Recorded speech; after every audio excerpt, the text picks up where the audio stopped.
मैं नाज़रीन कुछ कहना नहीं चाहता था। बहुत अरसे से मैंने बहुत सारी खबरें रोक रखी थी। मैं समझता था कि जो लोग इस मुल्क में रूल ऑफ लॉ के हामी हैं, जो मरूसी सियासत के मुखालिफ हैं, जो एक कॉज पर मुत्तफिक हैं, उनमें इंतशार की कैफियत पैदा ना हो। लेकिन आज अली अमीन गंडापुर साहब ने मजबूर कर दिया है कि सारी बातें खुल के कर दी जाए। नाज़रीन, पहले गुज़िश्ता साल 5 अक्टूबर को अली गंडापुर साहब जो है वो कारकुनों को इस्लामाबाद की सड़कों पर छोड़कर खुद निकल गए। उसके बाद 26 नवंबर को अचानक भाग गए, जिसके बाद कारकुनों को सीधी गोलियां मारी गई। अब 23 जून को उन्होंने फिर इमरान खान की खुला हुक्मदूली की है। सिर्फ अली अमीन अकेले नहीं, खैबर पख्तूनख्वा के तमाम अरकान PTI को इस पर शर्म आनी चाहिए, जिन्होंने इमरान खान के नाम पर वोट लेकर अपने सूबे को इमरान खान के लिए कूफा बना दिया। और सीधी सीधी बात यह है नाज़रीन कि इसमें से 70-80% अरकान ऐसे हैं जिनको अगर वो आज़ाद हैसियत में खड़े हों तो उनको उनका हमसाया भी वोट ना दे, उनको घर वाले वोट ना दें। अब इतलात ये है नाज़रीन कि बजट पास होने से एक रोज़ पहले अली अमीन गंडापुर की नथिया गली के गवर्नर हाउस में मुल्क की अहम तरीन शख्सियत से मुलाकात हुई है, जिसमें अली अमीन गंडापुर ने यकीन दहानी कराई कि वो पूरे मुल्क में सबसे पहले बजट मंजूर करवाएंगे।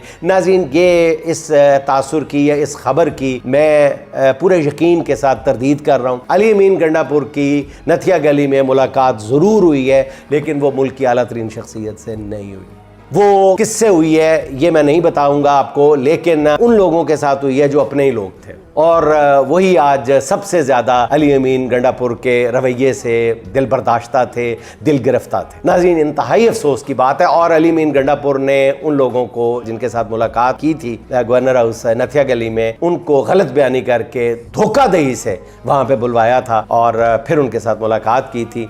अब नाज़रीन, हो सकता है यहाँ भी अली अमीन गंडापुर को बजट मंजूर ना कराने पर ताकतवर हल्कों की तरफ से नताइज से खबरदार किया गया हो सकता है इस मुलाकात में अली अमीन के समझदार भाई भी साथ हों। बजट पास करने की सूरत में होने वाली नवाज़शात का भी जिक्र किया गया हो। नाज़रीन, एक बात मैं खुल के आपको बताना चाहता हूँ, ताकतवर हल्कों की तरफ से और हुकूमत की तरफ से, सरकार की तरफ से अली अमीन गंडापुर साहब को ये यकीन दहानी करा दी गई है कि अगले कई साल तक इमरान खान जेल से बाहर आने वाले नहीं है। आप ये वाले 5 साल भी पूरे करेंगे और आइंदा भी आप इस सूबे के वज़ीर आला होंगे। ये मैं पूरे आपको यकीन के साथ कह रहा हूँ। इसलिए अली अमीन गंडापुर साहब जो है बार बार ट्रैक से नीचे उतरते हुए नजर आते हैं। बहरहाल नाज़रीन, जो भी हुआ है अली अमीन के सियासी मुस्तकबिल के लिए, अपने मुस्तकबिल के लिए बिल्कुल अच्छा नहीं हुआ। उन्होंने अपने पाँव पे ना सिर्फ कुल्हाड़ी नहीं बल्कि कुल्हाड़ा मारा है, हैवी किस्म का कुल्हाड़ा मारा है।